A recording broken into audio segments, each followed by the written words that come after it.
How's it going, guys? It's Ryan here. I got a couple more topics for you guys today, so let's go ahead. Let's jump right into it. My first topic for the day is VR, virtual reality. If you guys don't know what virtual reality is, it's basically this headset thing that you put on your head. It's gigantic, and there's two screens in there, one for the right eye, one for the left eye, and it basically puts you in a virtual reality, and you can play games like that, and it's all good. But what I want to talk about is the future of virtual reality.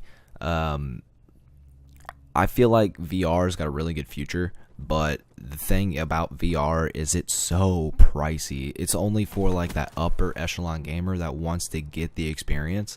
But I feel like the average gamer could really enjoy this VR experience, because that's what the marketing is trying to target, is the average gamer, where you just sit in your living room, just twist your head back and forth, and you just play games like that.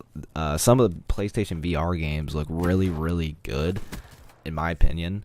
I feel like it's going to take off, but the price of the headset is just so expensive. Like the HTC Vive, I was just looking at the price, $799 for that thing, $800 to immerse yourself in a virtual reality, and that does not factor in the handsets that you get, so you can play the games.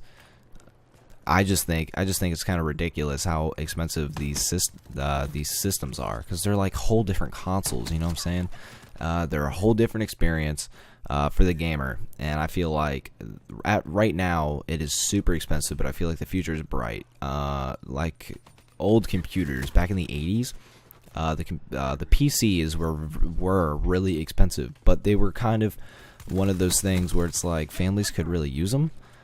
So they targeted towards, like, you could use this in your home. It's a productivity kind of thing, but the VR can't do that. But the PCs were at once really expensive. Now they're obviously dropped down in price. Like, they used to be $2,000 with inflation. So this PlayStation VR, if it goes down to about $200, I feel like that would be the sweet spot. Or maybe no, $200. I'm getting ahead of myself. If it can get down to $200 for a quality headset, then I would buy one, and I will upload videos of that, and I'd have fucking dandy with that shit. Excuse my language. Anyway, my next topic I want to talk about is CS:GO gambling. If you guys don't know, it's kind of an older topic, but I still want to talk about it. CS:GO gambling is basically you go onto a website, you connect your Steam to it, and it goes through your inventory for all the CS:GO skins that you have, and you can basically gamble those skins. So like you have like 3 red skins that you want to gamble. You gamble those red skins. Somebody put in their knife. Shit, you won that pot. You got a knife, man. Like, damn.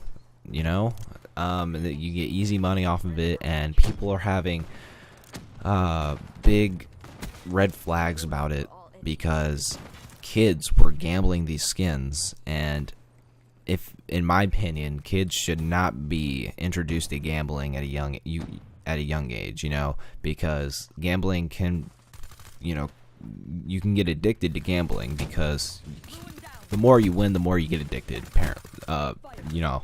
and these kids, they keep gambling, and they win a little bit, then they lose, but they're like, oh, I feel like I'm gonna win. I feel like I'm gonna win. That's what, gambling addicts do. And so they do that, they lose all their skins, they get pissed, and now these lawsuits are going out. The first big thing about it was the Team Martin and Syndicate scandal. And if you guys don't know what that's all about, basically Team Martin and Syndicate were indirectly promoting this website that they unknowingly owned behind the scenes. So in a video, Team Martin would say, so I found this new website called CSGO Lotto, and I've been playing it, and I've been winning some skins and all this, without disclosing that he actually owned the site. And apparently that's illegal. I don't know what the legal term for that is, but it's illegal.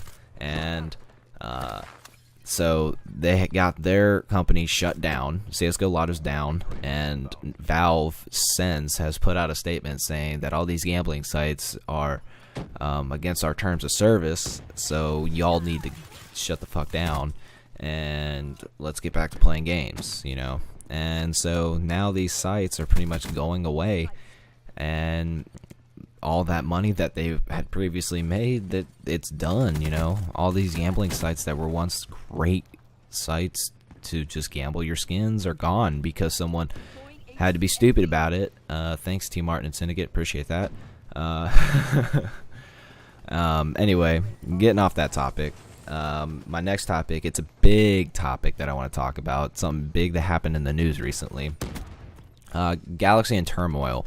If you don't know what that is, it's a game created by some indie developers.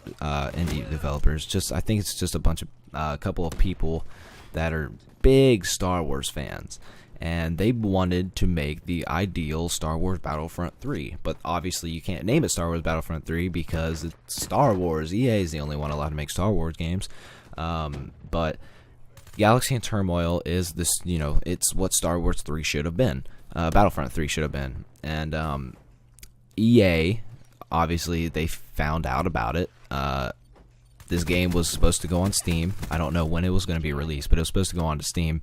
But EA heard about it, and they're like, hey, I don't know if you know, but we own the Star Wars IP, so y'all need to shut down the production of your game.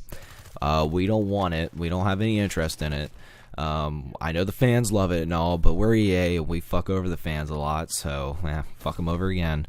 And so this game has now been canceled, sadly. I don't know if it's altogether been canceled. These guys might still develop it and like release it, you know, anonymously, which I would love if they released it like anonymously or whatever. I'd love that. Add on a little bit of matchmaking shit, and damn, that'd be awesome. Just like it was supposed to be a free-to-play game too, I believe.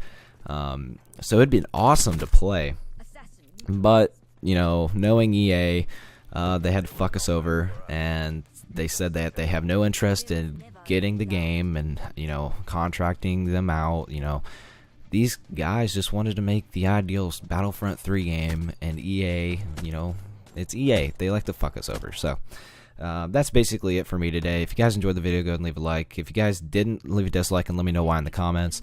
If you guys have any idea topics you want me to talk about, go ahead and let me know on Twitter, or let me know in the comments below. Anyway, guys, my name's Ryan. I'll talk to you guys in the next video. Alright, peace out, guys.